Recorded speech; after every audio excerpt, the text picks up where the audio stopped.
नमस्कार साथियों, अध्ययन विस्तार चैनल पर आप सभी का हार्दिक स्वागत है।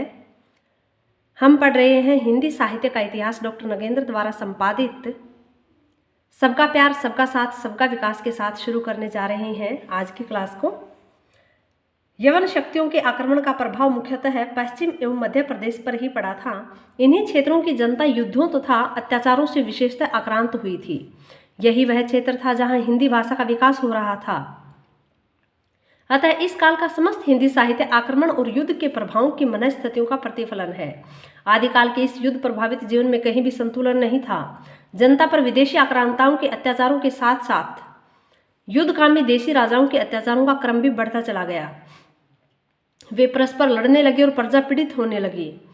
पृथ्वीराज चौहान, जयचंद, परमवृद्धिदेव आदि की पारस्परिक लड़ाइयां अंतहीन कथाएं बनती गई। फलतः यदि जनता में एक ऐसे वर्ग का उदय हुआ जो साहस और वीरता के साथ लड़ते हुए जीना चाहता था, तो एक दूसरा ऐसा वर्ग भी पनपा जो विनाश लीला देख देख कर संसारेतर बातें सोचने को बाध्य था। अराजकता, गृह क्लेश, विद्रोह, आक्रमण और युद्ध के वातावरण में यदि एक कवि आध्यात्मिक जीवन की बातें करता था, तो दूसरा मरते मरते भी जीवन का रस भोग लेना चाहता था। एक तीसरा ऐसा कवि भी था जो तलवार के गीत गाकर गौरव के साथ जीना चाहता था। और यही इस काल की राजनीतिक परिस्थितियों की एक विचित्र देन है, जिसके फलस्वरूप यदि स्त्री भोग, हठ योग से लेकर आध्यात्मिक पलायन और उपदेशों तक का साहित्य एक ओर लिखा गया है, तो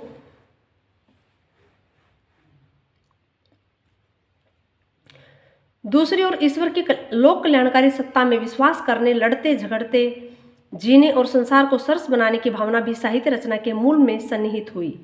सम्राट हर्षवर्धन का दरबार संस्कृत के कवियों और पंडितों से भरा रहता था। अपभ्रंश और जनभाषा के कवियों को उस समय कोई प्रोत्साहन नहीं मिलता था, किंतु राजपूतों की राजधानी स्थापित हो जाने के पश्चात लोक भाषा का आदर बढ़ने लगा। मध्य प्रदेश में फिर भी स्थिति विपरीत ही बनी रही। वहां प्रतिहार और गाहड़वार राजा वैदिक भावना के समर्थक बने रहे। डॉक्टर हजारी प्रसाद द्विवेदी के शब्दों में, वे बाहर से बुला बुलाकर अनेक ब्राह्मणों वंशों को दान देकर काशी में बसा रहे थे। संस्कृत को उन्होंने बहुत प्रोत्साहन दिया। इस प्रकार उचित प्रोत्साहन के अभाव में लोक भाषा के कवियों की काव्य रचना के अनुकूल वातावरण नहीं मिलता था। जो कवि धार्मिक भावना से अनुप्राणित थे, वे ही किसी की प्रभाव किए बिना काव्य साधना करते थे, किंतु जो कवि राजाश्रित होते थे, उन्हें अपने राजा को प्रसन्न करने के लिए काव्य रचना करनी पड़ती थी। धर्म और राजाश्रय से मुक्त रहकर कविता करने वाले कवियों की प्रतिभा के विकास के लिए उचित वातावरण नहीं था।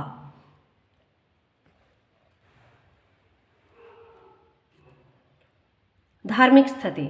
ईसा की 6वीं शताब्दी तक देश का धार्मिक वातावरण शांत था। विभिन्न धार्मिक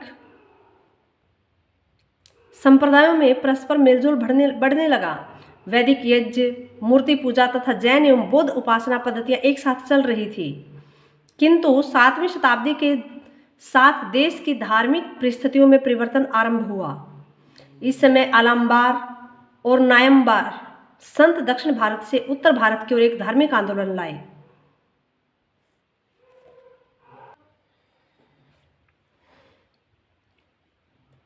सौ 42 ईस्वी में जब हवेन सांग ने दक्षिण भारत की यात्रा की, तो वहां बौद्ध धर्म के पतन की झलक पाकर वह बहुत दुखी हुआ था। उत्तर भारत में भी इस समय तक यह प्रभाव आ रहा था। वैष्णव मत इस समय अधिक प्रतिष्ठित नहीं था, अतः जनता में या तो जैन मत सम्मान पा रहा था या शैव मत। परिणाम यह हुआ कि शैव और जैन मत आगे बढ़ने की होड़ में परस्पर टकराने लगे थे। 12वीं शताब्दी तक वैष्णव आंदोलन तीव्र होने लगा था और शैव आंदोलन ने भी नया रूप ले लिया था। फलतः जैन मत के प्रचारकों की शक्ति घटने लगी थी। राजपूत अहिंसा मूलक मतों में विश्वास नहीं करते थे, उन पर शैव मत का प्रभाव अधिक था। मध्य देश के गाहड़वार राजा स्मार्त थे तथा मालवा के राजा वैदिक धर्म के समर्थक थे। गंगा और नर्मदा के अंतराल में कलचुरी वंश शैव मत के प्रचार में लगा हुआ था। इसी वंश के प्रतापी राजा कर्ण के प्रभाव से काशी शैव साधना का केंद्र बनी हुई थी। धीरे धीरे स्मार्त मतानुयायी जनता भी शैवी होती जा रही थी। वस्तुतः समस्त उत्तर भारत में धीरे धीरे शैव मत बौद्ध एवं स्मार्त प्रभावों को स्वीकार करता हुआ एक नया रूप लेने लगा था। नाथ मत का उदय इसी रूप में हुआ था। डॉक्टर हजारी प्रसाद द्विवेदी के मतानुसार हिमालय के पाद देश में प्रचलित नाथ पूजा बौद्ध धर्म को प्रभावित करके वज्रयान शाखा के नाम से प्रसिद्ध हो चुकी थी। डॉक्टर ईश्वरी प्रसाद के विचार से इसमें राजपूत शौर्य के उदय के कारण ब्राह्मण धर्म की विजय पताका सर्वत्र फहरा रही थी, किंतु साथ ही यह भी सत्य है कि बौद्ध धर्म भी रूप बदल रहा था, रूप बदलकर अपनी जड़ें गहरी करने के लिए सर्वत्र प्रयत्नशील था। उसके महायान शाखा के मंत्र तंत्र, जादू टोने, ध्यान धारणा आदि के अनेक प्रभाव निम्न स्तर के हृदयों पर छाए हुए थे। जनता हिंदू साधुओं की जितनी प्रतिष्ठा करती थी उतनी ही प्रतिष्ठा बौद्ध सन्यासियों की भी करती थी। इनके प्रभाव से मनुष्य में आत्मविश्वास की कमी होती जा रही थी। शैव साधकों का बढ़ता हुआ प्रभाव इस दिशा में और अधिक सहायक हुआ था।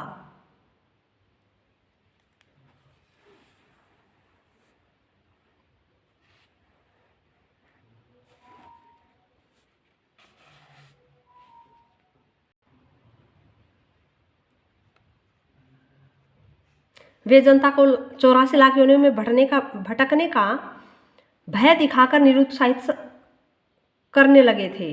धार्मिक स्थानों की दुर्दशा हो चली थी। व्याभिचार, आडंबर, अर्थ, लोभ आदि जिन दोषों का बौद्ध विहारों में प्राधान्य हो गया था, उन्हीं से हिंदू मंदिर भी ग्रस्त हो चले थे।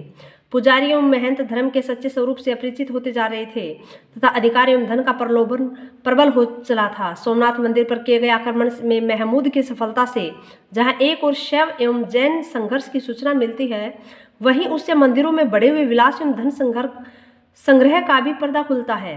देशव्यापी धार्मिक अशांति के इस काल में एक बाहरी धर्म इस्लाम का प्रवेश भी कम महत्व नहीं रखता है। अशिक्षित जनता के सामने अनेक धार्मिक राहें बनती जा रही थी, किंतु राह दिखाने वाले लोग ईमानदार नहीं थे। बौद्ध सन्यासी यौगिक चमत्कारों का प्रभाव दिखा रहे थे। वैदिक एवं पौराणिक मतों के समर्थक खंडन मंडन की भूल भुलैयों में पड़े हुए थे। उधर जैन धर्म पौराणिक आख्यानों को नए ढंग से गढ़कर जनता की आस्थाओं पर नया प्रभाव जमा रहा था। वैष्णवों की धार्मिक कथाएं जैन कथाएं बनती जा रही थी। इस प्रकार नास्तिकता आस्तिकता का आवरण ओढ़कर जनता में भ्रांत वातावरण बना रही थी। वैष्णवों के राम और कृष्ण, जिन्होंने पौरुष में विश्वास करके युद्ध को भी धर्म का अंग सिद्ध किया, जैन धर्म की दीक्षा लेते हुए दिखाई देने लगे थे। उधर बौद्धों का वामाचार जैन आश्रमों में प्रविष्ट होता चला गया था। कुल मिलाकर विभिन्न धर्मों के मूल रूप लुप्त हो गए थे तथा यह कहना कठिन हो गया था कि किसी धर्म की निश्चितता साधना पद्धति का स्वरूप क्या है। हाँ, मति भ्रम का अंत करने वाली एक दार्शनिक लहर दक्षिण भारत से अवश्य आ रही थी। इसके प्रचारक शंकराचार्य थे। उनके अद्वैतवाद का प्रचार उत्तर भारत को एक नई प्राणवायु दे रहा था। यह वायु बढ़ती ही चली गई। रामानुज, निम्बार्क आदि आचार्यों ने ज्ञान और भक्ति प्रधान आध्यात्मिकता का प्रचार किया, किंतु जनजीवन पर 15वीं शताब्दी के अंत से पूर्व उसका प्रभाव अधिक गहरा रंग नहीं ला सका। तात्पर्य यह है कि आदिकाल की धार्मिक परिस्थितियां अत्यंत विषम तथा असंतुलित थी। जनमानस पर गहरा असंतोष, शोभ तथा भ्रम छाया हुआ था। कवियों ने इसी मानसिक स्थिति के अनुरूप खंडन मंडन, हठ योग, वीरता एवं श्रृंगार का साहित्य लिखा था। सामाजिक स्थिति पूर्वोक्त राजनीतिक तथा धार्मिक परिस्थितियों का देश की सामाजिक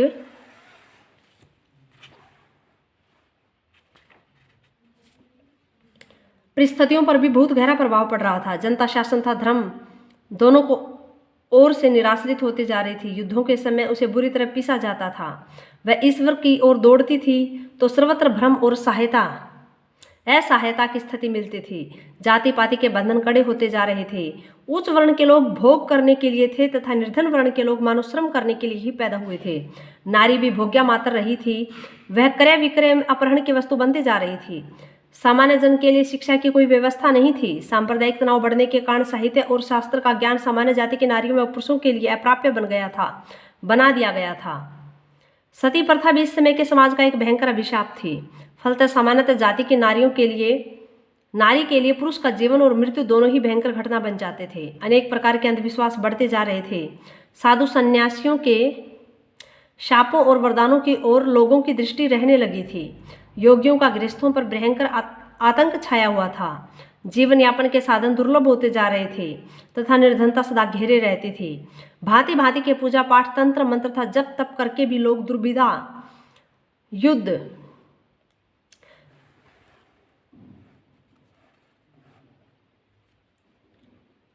तथा महामारियों के संकट नहीं टाल पाते थे। सामाजिक परिस्थितियों की इस विषमता में जीने वाली जनता भाव के स्तर पर निरंतर ऐसे विचारों की प्यासी रहती थी जो उसे सांत्वना देकर मानसिक शांति की ओर बढ़ा सके।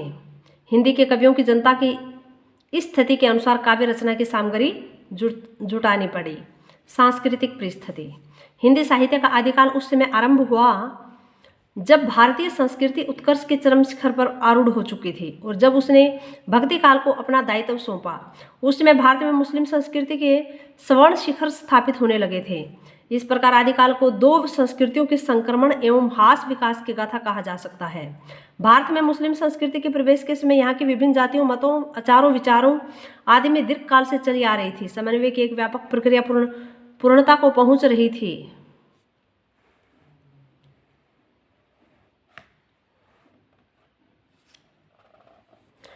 हर्षवर्धन के विशाल साम्राज्य ने हिंदू धर्म और संस्कृति को राष्ट्रव्यापी एकता का आधार दिया था। इस आधार पर छोटे मोटे भेदभाव अस्त व्यस्त हो गए थे तथा स्वाधीनता एवं देशभक्ति के भाव दृढ़ होने लगे थे।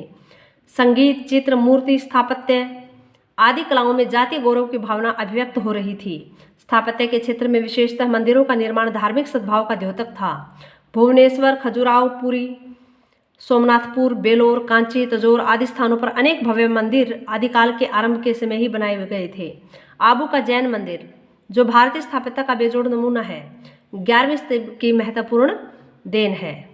इस शताब्दी तक हर हिंदू के लिए उसका समस्त जीवन धार्मिक कर्तव्यों का प्रतिरूप था। उसका समस्त चरित्र धर्म भावना से प्रेरित था। संगीत, मूर्ति, चित्र आदि कलाओं में भी वह अपनी धार्मिकता की ही अभिव्यंजना करता था।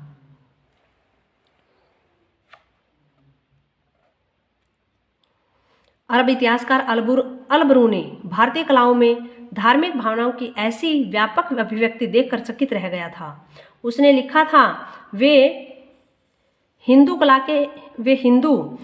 के अत्यंत उच्च सोपान पर आरोहण कर चुके हैं। हमारे लोग यानी कि मुसलमान जब उन्हें मंदिर आदि को देखते हैं तो आश्चर्यचकित रह जाते हैं। वे न तो उनका वर्णन ही कर सकते हैं और न वैसा निर्माण कर सकते हैं। महमूद गजनवी भी भारतीय संस्कृति की श्रेष्ठता पर मुग्ध हुआ था। शास्त्रों एवं कलाओं के अनुशीलन में तत्कालीन जन जीवन उनके लिए ईर्ष्या का विषय बन गया था। किंतु देश के भाग्य की विडंबना यह रही कि शताब्दियों से श्रेष्ठता की साधना में तल्लीन वह जीवन महमूद जैसे आक्रांताओं की विजयाकांक्षा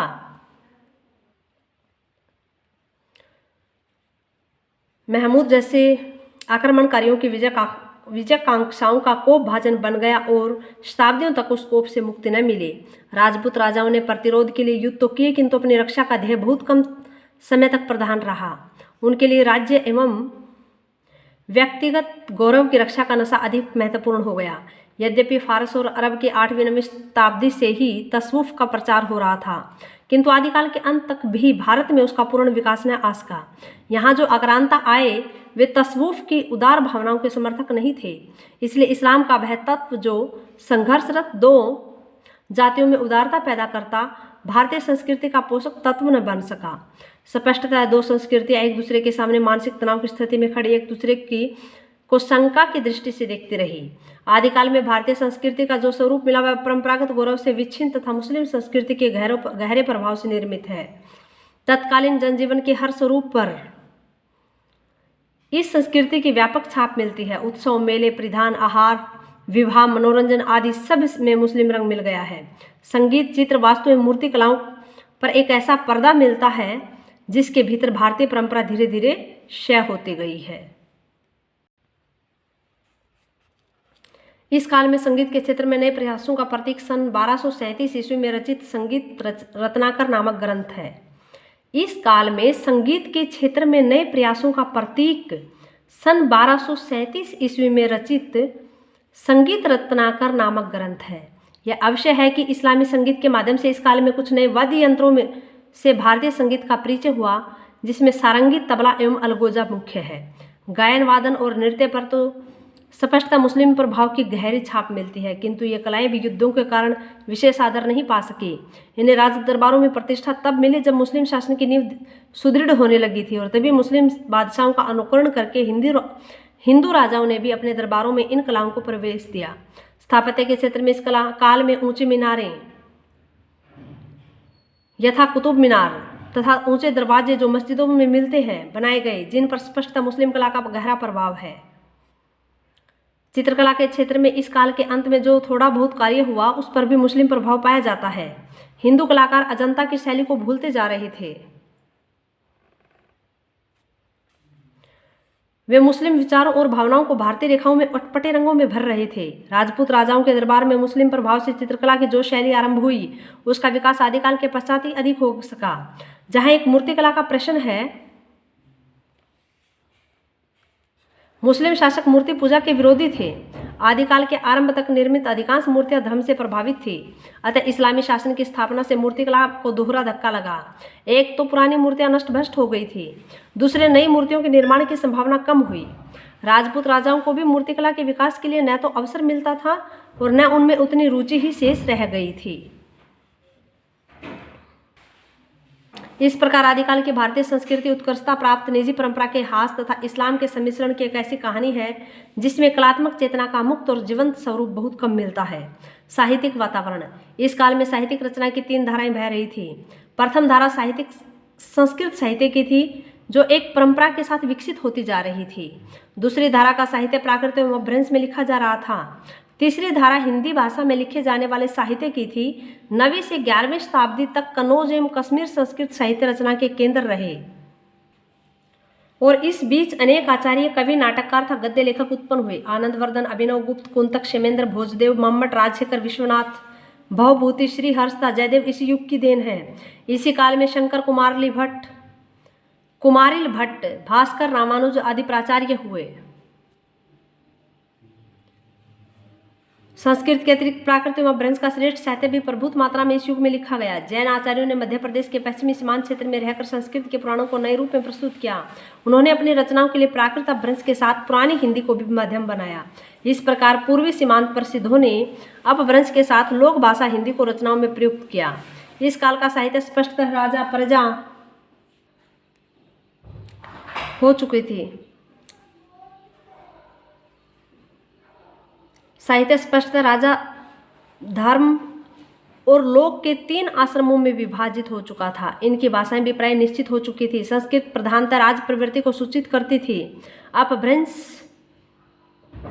धर्म की भाषा बन गई थी तथा हिंदी जनता की मानसिक स्थितियों एवं भावनाओं का प्रतिनिधित्व कर रही थी। संस्कृत के कवियों एवं लेखकों को तत्कालीन परिस्थितियां अधिक प्रभावित नहीं करती थी।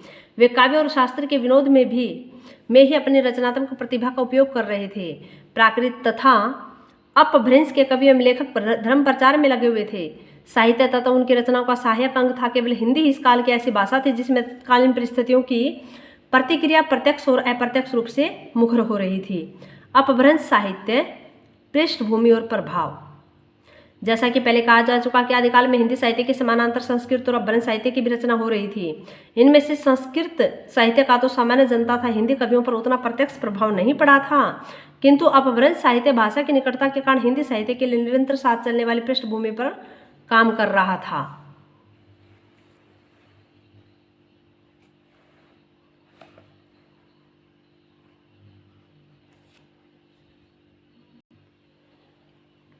आचार्य रामचंद्र शुक्ल ने अपभ्रंश काल के अंतर्गत अपभ्रंश और आरंभिक हिंदी दोनों की रचनाएं सम्मिलित कर ली हैं, किंतु नवीन खोजों से यह सिद्ध हो चुका है कि उनमें से कुछ रचनाएं आरंभिक हिंदी साहित्य के अंतर्गत आती हैं और अन्य को अपभ्रंश साहित्य में रखा जाना ही उचित है।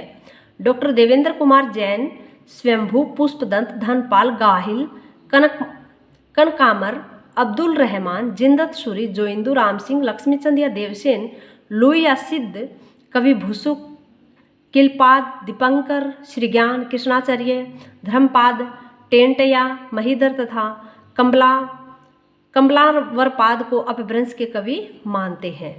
कवि स्वयंभू 783 ईस्वी के आसपास विद्यमान थे। उनके जन्म में मृत्यु काल, जन्म स्थान आदि के संबंध में कुछ भी विदित नहीं हो सकता है। डॉक्टर जैन के मतानुसार वे कर्नाटक प्रदेश के निवासी थे। पौमचरियु, रिठणेमीचरियु तथा स्वयंभूछंद नामक 3 ग्रंथ उन्होंने लिखे हैं। पौमचरियु, रिठणेमीचरियु तथा स्वयंभूछंद नामक 3 ग्रंथ उन्होंने लिखे थे। पौमचरियु अपूर्ण है, फिर भी इसमें राम का चरित्र विस्तार से वर्णित है। कथा के अंत में राम निर्वाण प्राप्त करते हैं और मुनिंद्र उपदेश देते हैं कि राग से दूर रहकर ही मोक्ष प्राप्त किया जा सकता है। यद्यपि स्वयंभू ने प्रचलित राम कथा के सत्यों से पलायन नहीं किया, तथापि राग विराग की दार्शनिक स्थितियां सर्वत्र प्रधान रही है। अपभ्रंश के दूसरे कवि पुष्पदंत 10वीं शताब्दी में हुए थे। वे शैव थे, पुष्पदंत शैव थे, किंतु बाद में अपने आश्रयदाता के अनुरोध से जैन हो गए थे। उनकी भी 3 रचनाएं मिलती हैं, महापुराण, हणयाकुमार चरियो तथा जसहर चरियो। इनकी रचना धार्मिक उद्देश्य से हुई है। फलस्वरूप साहित्यिक शिल्प तथा तात्विक दृष्टि से इन पर जिन भक्ति का प्रभाव सर्वत्र मिलता है। महापुराण में अनेक घटनाएं और चरित्र हैं। कवि ने 63 महापुरुषों की जीवन घटनाओं का वर्णन का विषय बनाया है। प्रसंग वर्ष इसमें राम कथा को भी स्थान मिला है। धार्मिक ग्रंथ होने पर भी इसके काव्य में किसी प्रकार की कमी नहीं है। पुष्पदंत ने प्राकृतिक सरस सौंदर्य का अत्यंत निकट से साक्षात्कार किया है। इस ग्रंथ की भाषा में स्पष्टतः हिंदी भाषा के अंकुर दबे हुए दिखाई देते हैं। एक उदाहरण देखिए। पडु तड़ी वडग पडिय बियडायल रुज्य सिंह दावणो नीचे रणचिय मत मोर कल कल रव पुर्य सयल काणो। पुष्पदंत की साहित्य रचना शुद्ध धार्मिक भाव से हुई है। महापुराण के प्रथम अध्याय में उन्होंने स्पष्ट लिखा है, भैरव राजा की स्तुति में काव्य बनाने से जिस मिथ्या ने जन्म लिया उसे दूर करने के लिए ही मैंने महापुराण की रचना की है। भैरव राजा की स्तुति में काव्य बनाने में जिस मिथ्या ने जन्म लिया उसे दूर करने के लिए ही मैंने महापुराण की रचना की। राज स्तुति से दूर रहकर शुद्ध धार्मिक भाव से साहित्य रचना की प्रवृत्ति अपभ्रंश से हिंदी में आई है। फलतः पूर्व पीठिका में धार्मिक साहित्य की एक पृथक धारा बहती रही, जिसका विकास मध्यकाल में भक्ति काल के रूप में हुआ। कवि स्वयंभू का इस धारा के आविर्भाव में महत्वपूर्ण योगदान था। पुष्पदंत ने उसको आगे बढ़ाने के लिए अपनी प्रतिभा की शक्ति दी। अपभ्रंश के तीसरे प्रमुख कवि धनपाल 10वीं शती में भविष्यत कहा की रचना की, जो मनुष्य हृदय की अत्यंत मार्मिक अभिव्यक्ति है। यद्यपि धर्म भावना इनकी भी रीढ़ है, तथापि प्रत्यक्षतः लोक हृदय की विभिन्न स्थितियों से इनका संबंध है। इसमें एक वणिक की कथा को स्वाभाविक घटनाओं के संयोजन द्वारा हृदय के विभिन्न घात परिघातों की अभिव्यक्ति से हृदय के विभिन्न प्रतिघातों की अभिव्यक्ति में पूर्ण सफल बनाया गया है। धनपाल की यह रचना चरित काव्यों की एक नई कड़ी है, जिसका प्रभाव आदिकालीन हिंदी काव्य पर भी पड़ा है। अपभ्रंश साहित्य के समर्थक कवियों में अब्दुल रहमान का नाम आता है, जिसने संदेश रासक लिखकर हिंदी काव्य के लिए एक स्थायी प्रेरणा का काम किया। विद्वानों ने उसका समय 12वीं शती का उत्तरार्ध और 13वीं शती का आरंभ माना है।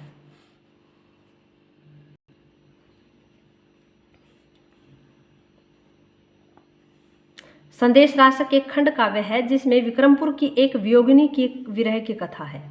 विक्रमपुर की एक वियोगिनी के विरह की कथा है संदेश रासक में।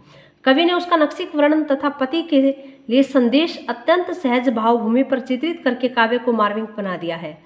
आदिकालीन हिंदी साहित्य में श्रृंगार रस की एक धारा इसी प्रकार की अपभ्रंश कृतियों के अनुकरण पर बह निकली, जो भक्ति काल में होती हुई रीतिकाल में जाकर प्रधानता प्राप्त कर सकी थी। अपभ्रंश में चरित काव्यों की परंपरा से भिन्न एक रास काव्य परंपरा भी आरंभ हुई थी।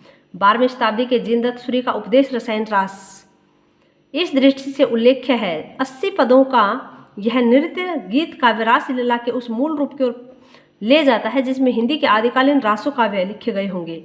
बाद में वे विकसित होकर आगे बन गए थे। कृष्ण की रास लीला के नृत्य गीत काव्यों की भक्तिकालीन कड़ी अपभ्रंश की इसी काव्य परंपरा से जुड़ती है। अपभ्रंश में दोहा काव्य की परंपरा भी चल रही थी। कुछ कवि कोश के रूप में दोहा काव्य लिखते थे और कुछ फुटकर रूप में। जोइंदु नामक कवि की 6ठी शताब्दी की परमात्म प्रकाश तथा योगसार नामक रचनाओं से अपभ्रंश में दोहा काव्य आरंभ होता है और उसकी परंपरा 15वीं शती तक चलती है। इसी परंपरा में 11वीं शती में राम सिंह ने पाहु दोहा नामक ग्रंथ लिखा। इसमें इंद्रिय सुख और अन्य सांसारिक सुखों की निंदा की गई है। 11वीं शती में राम सिंह ने पाहु दोहा नामक ग्रंथ लिखा। इसमें इंद्रिय सुख और अन्य सांसारिक सुखों की निंदा की गई है तथा त्याग, आत्मज्ञान और आत्मानुभूति को महत्व दिया गया है। निश्चय ही जो हिंदू से आरंभ होने वाली परंपरा में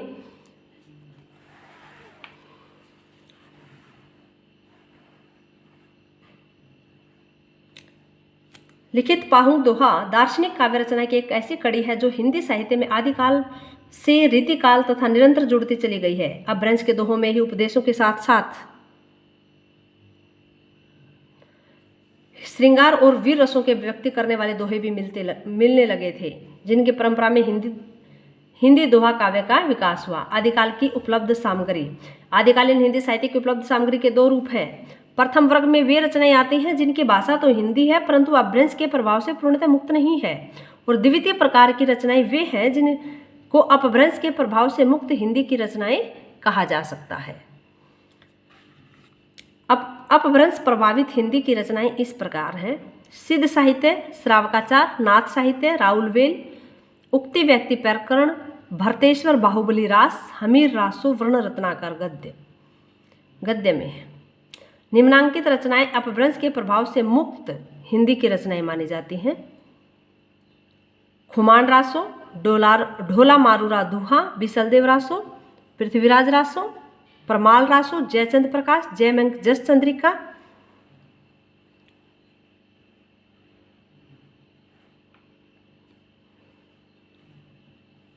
चंदनबाला रास, थूलीभद्र रास, रेवंत गिरी रास, नेमिनाथ रास, वसंत विलास, खुसरो की पहेलियां। प्रामाणिकता। उपर्युक्त रचनाओं में से निम्नांकित रचनाओं की प्रामाणिकता संदिग्ध रही है: हमीर रासो, खुमान रासो, बिसलदेव रासो, पृथ्वीराज रासो और परमाल रासो। इनकी प्रामाणिकता संदिग्ध है। इनमें से हमीर रासो अभी तक उपलब्ध नहीं हो सका है। केवल प्राकृत पेंगलम में प्राप्त 8 छंदों के आधार पर ही उसकी कल्पना की जा रही है। शेष रासो ग्रंथों के आकार में धीरे धीरे विकास होता रहा है, अतः उसका मूल रूप क्या था यह कहना कठिन है। बिसलदेव रासो तथा परमाल रासो गेय काव्य रहे हैं, इसलिए उनका आकार ही नहीं भाषा भी बदलती रही है। पृथ्वीराज रासो के जो संस्कृत हस्तलिखित रूप में मिलते रहे हैं उनके आकार में पर्याप्त असमानता है।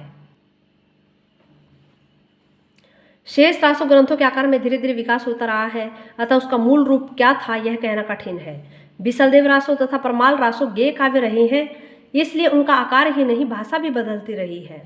पृथ्वीराज रासो के जो संस्करण हस्तलिखित रूप में मिलते रहे हैं उनके आकार में पर्याप्त असमानता है, अतः इस काव्य के मूल रूप का भी अभी तक ठीक ठीक पता नहीं चल सका है। खुमान रासो के आकार में भी समय समय पर वृद्धि होती रही है तथा शेपक जुड़ते चले गए हैं, अतः रासो ग्रंथों के वर्तमान रूप पर हम अप्रामाणिकता का आरोप लगा सकते हैं। यह आरोप प्राय लगाया भी जाता रहा है, किंतु यह स्वीकार करना भी अनुचित नहीं है कि ये सभी रासो ग्रंथ सर्वांश में न तो उत्तरकालीन रचनाएं हैं और न अप्रामाणिक हैं। निश्चय ही इन सब की रचना आदिकाल में हुई थी। धीरे धीरे इनके आकार एवं रूप में परिवर्तन होता गया, किंतु इस परिवर्तन के कारण आदिकाल में इनके अस्तित्व को अस्वीकार नहीं किया जा सकता है। ग्रहण और त्याग का प्रश्न। हमने आदिकाल के सामग्री के अंतर्गत जिन रचनाओं को सम्मिलित किया है उनके विषय में हमारी दृष्टि बहुत स्पष्ट है। हम न तो शुद्ध अपभ्रंश की पौंचरियु, स्वयंभू छंद, महापुराण, जसहरचरियु, भविष्यत कहा, संदेश रासक आदि को हिंदी की रचनाएं स्वीकार करना उचित समझते हैं और न हिंदी के सिद्ध काव्य, नाथ साहित्य, श्रावकाचार, राउलवेल, भारतेश्वर, बाहुबली रास आदि इन ग्रंथों को हिंदी के साहित्य के बाहर रखना ही न्यायोचित मानते हैं। इनमें से अपभ्रंश भाषा मात्र एक प्रभावी तत्व है और जो मूलतः हिंदी भाषा में लिखे गए हैं। इस प्रकार हमारी दृष्टि में पृथ्वीराज रासो, परमाल रासो आदि वे रासो ग्रंथ भी आदिकाल की सीमा से त्याज्य नहीं है, जो मूलतः पूर्व पीठिका में लिखे गए थे और बाद में जिनका आकार बदला। यदि आकार वृद्धि या परिवर्तन को निर्णायक तत्व मानने लग जाएं, तब तो कबीर, सूर, तुलसी, मीरा, बिहारी आदि की कृतियों की प्रामाणिकता भी विशुद्ध नहीं रह सकती है।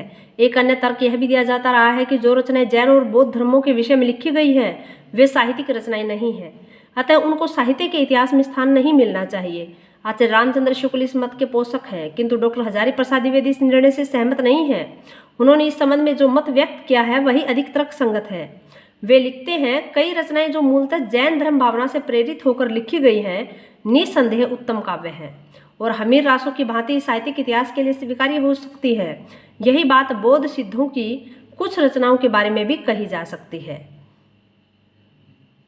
अतः पूर्वोक्त समस्त सामग्री को आदिकाल के इतिहास की सामग्री मानना ही न्यायसंगत है। वर्गीकरण। आदिकाल के पूर्वोक्त सामग्री को अध्ययन की सुविधा के लिए निम्नलिखित 3 वर्गों में विभाजित किया जा सकता है। पहला सिद्ध साहित्य, जैन साहित्य, नाथ साहित्य। आदिकाल की पूर्वोक्त सामग्री को अध्ययन की सुविधा के लिए निम्नांकित वर्गों में विभाजित किया जा सकता है। सिद्ध साहित्य, जैन साहित्य, नाथ साहित्य, रासो साहित्य। लौकिक साहित्य, गद्य रचनाएं। सिद्ध साहित्य के अंतर्गत 84 सिद्धों की वे साहित्यिक रचनाएं आती हैं जो तत्कालीन लोक भाषा हिंदी में लिखी गई है। सरहप्पा, लुइप्पा, विरूप्पा, कण्हप्पा, कुकुरिप्पा, तांतिप्पा आदि सिद्धों की कई रचनाएं इस कोटि में आती हैं। जैन साहित्य में वे हिंदी रचनाएं सम्मिलित हैं जिनमें जैन धर्म की कथाओं, दार्शनिक मंतव्यों या उपदेशों को आधार बनाया गया है। श्रावकाचार, भारतेश्वर, बाहुबली रास, चंदन बाला रास, थूलिभद्र रास, रेवंत गिरी रास तथा नेमिनाथ रास इसी वर्ग की रचनाएं हैं। नाथ साहित्य के अंतर्गत गोरखनाथ, चुरंगीनाथ, गोपीचंद, चुणकरनाथ, भरथरी, जलंधरीनाथ आदि हठयोगी कवियों की रचनाएं सम्मिलित हैं। रास और